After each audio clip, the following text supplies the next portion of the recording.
Viral di media sosial, seorang warga disomasi oleh tim ses salah satu caleg partai setelah mengunggah TikTok berisi protesnya karena kaca rumah pribadinya ditempeli stiker caleg tersebut tanpa izin. Bahkan dia diancam akan dilaporkan ke polisi dengan tuduhan menyebar hoax jika tidak take down konten TikTok tersebut. Apa komentar Anda mengenai fenomena ini? 633-9160 dan WhatsApp call 0816-924-924 kami buka untuk Anda. Saya rasa kalau orang yang nempel itu kalau udah nggak minta izin ya jelasnya salah ya. Jadi ya seharusnya sih kalau misalnya emang dia salah ya dia minta maaf aja gitu. Tapi ya memang kalau nggak diviralin, nggak ketahuan, terus orang-orang nggak akan tahu, ya orang itu akan terus melanjutin tindakannya.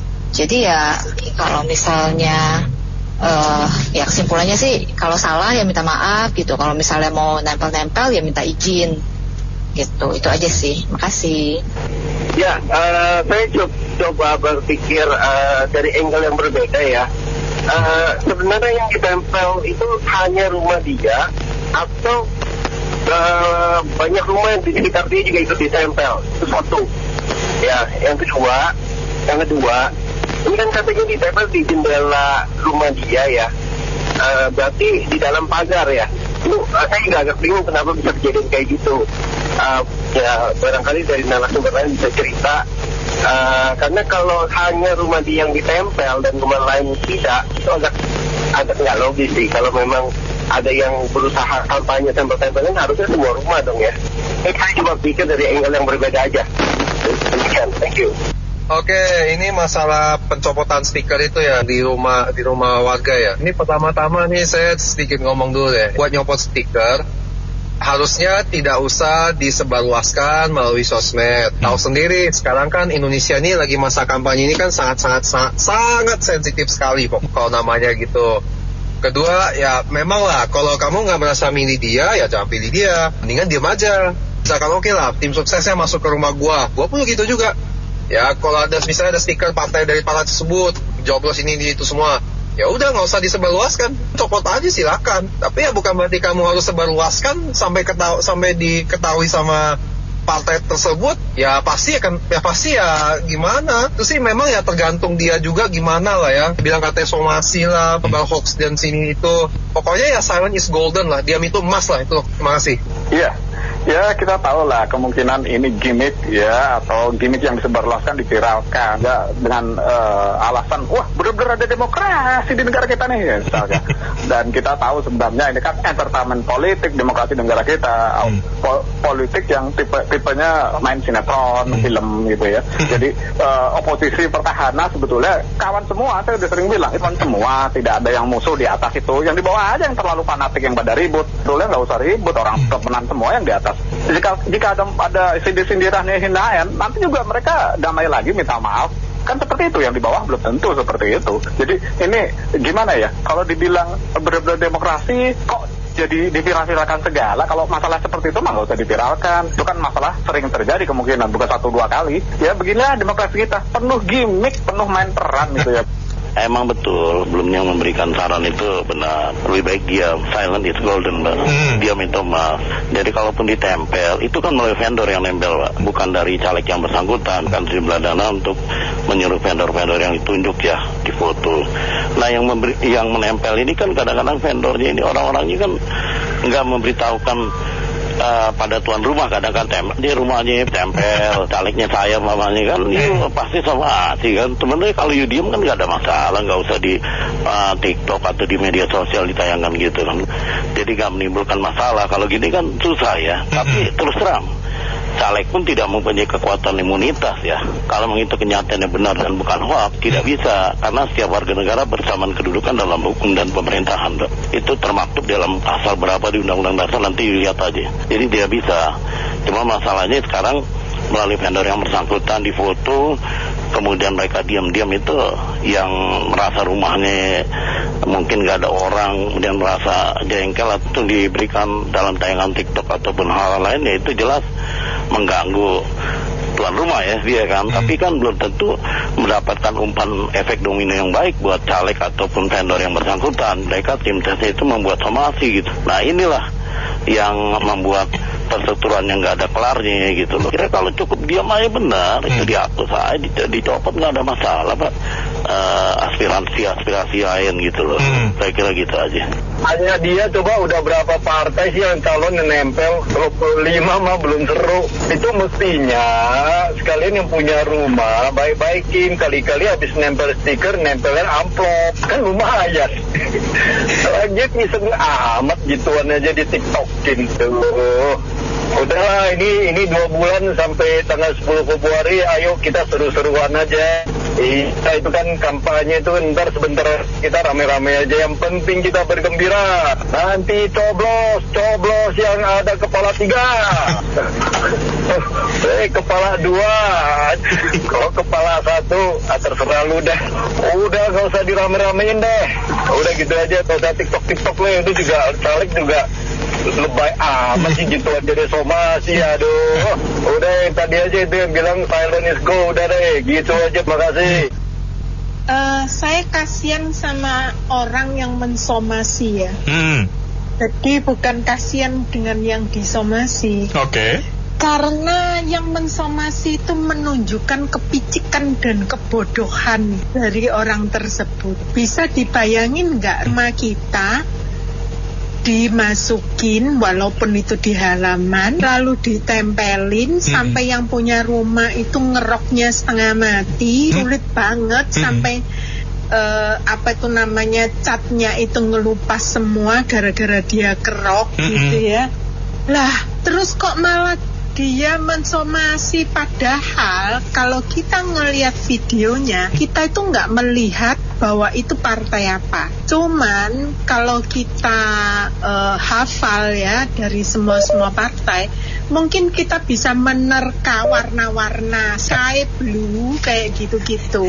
Nah cuman itu doang, kan artinya dia nggak nyebut-nyebut nama. Terus yang mensomasi itu sebenarnya sarjana hukum atau sarjana dapur ya? Jujur makanya saya ngomong udah deh pilih PSI titik, makasih. Sebetulnya kan jelas bahwa orang nempel di rumah orang izin itu udah melanggar hukum. Ya yang bersangkutan, rumah yang bersangkutan nggak usah takut dilaporin polisi. Kita juga harus lihat polisi reaksinya apa gitu loh. Lucu banget, itu kan hak pribadi dilanggar. Jadi kalau dia boleh mengunggah, dia juga protes kan artinya terbuka, boleh aja dong. Itu kan menurut kenyataan, bukan hoaks. Jadi kalau mau dilaporkan sebagai hoaks ya jelas laporannya juga salah. Jadi ya silakan aja, kalau saya sih begitu. Saya sih nggak gitu mengintip masalah hukum, tapi kalau itu memang kalau menurut saya kelewatan ya. Kan katanya nempelnya di kaca, dan WC-nya susah ya. Ya kasihan dong yang punya rumahnya juga. Kalau di tempat-tempat lain gitu yang di lokasi saya juga banyak tuh yang tempel-tempel, tapi nggak di kaca gitu, di tembok atau di pintu depan jandai besi gitu ya. Itu sih kalau saya pribadi nih, ada orang nempel sedot WC ya. Jasa sedot WC atau jasa AC segala macam di tembok saya atau di asal bukan di kaca sih, saya rasa sih nggak apa-apa ya. Kalau mereka kan mau usaha kecil, kalau dikit-dikit mesti izin kan juga kasihan juga, nggak ada duitnya. Kalau ini kan yang paling salah satu di kaca, udah gitu dia caleg ya. Caleg itu kan banyak duitnya ya, semestinya punya pendidikan, punya uang ya. Yang nggak boleh lah seperti itu. Kebudayaan di sini sama hukumnya juga abu-adul sih. Penegakan hukumnya nggak tegas, kebudayaannya juga banyak yang menurut saya yang bagus ya. Ya begini, saya mendengar nih banyak yang bilang, memang saya melihatnya itu lebih condong pembelaan terhadap yang ditempel ya rumahnya. Cuman saya mau berkomentar dari segi hukumnya. Menurut saya law enforcement ya, penegakan hukum di Indonesia itu jangan kita ditakut-takutin, disomasi lah, diancam lah, begitu ya kan. Saya mau menegakkan dari segi hukum, saya mau memberikan pandangan bahwasanya bagi saudara siapa itu yang ditempel tuh, jangan takut untuk apabila diteror atau disomasi, karena kita diatur dalam undang-undang. Kalau menurut saya dari segi hukum itu sudah salah, jadi jangan terlalu panik begitu. Kalau memang disomasi, biarin aja hukum yang berjalan. Karena saya yakin untuk penegakan hukum di Indonesia saat ini, apalagi sudah viral, pasti law enforcement-nya tidak akan sembarangan untuk menentukan atau menghakimi masyarakat tertentu. Terima kasih. Ya, menurut saya rakyat Indonesia mesti cerdas untuk melihat ini. Dan caleg-caleg yang seperti ini ya jangan dipilih lah. Karena udah ketahuan kualitasnya kayak apa, cuma urusan kayak gini apa somasi pemilik rumah. Mestinya kuasa hukumnya pun mengerti Anda nempel itu tanpa izin pun itu bisa disomasi oleh yang pemilik rumah. Karena masuk pekarangan rumah tanpa izin itu Anda udah kena pasal 167 gitu.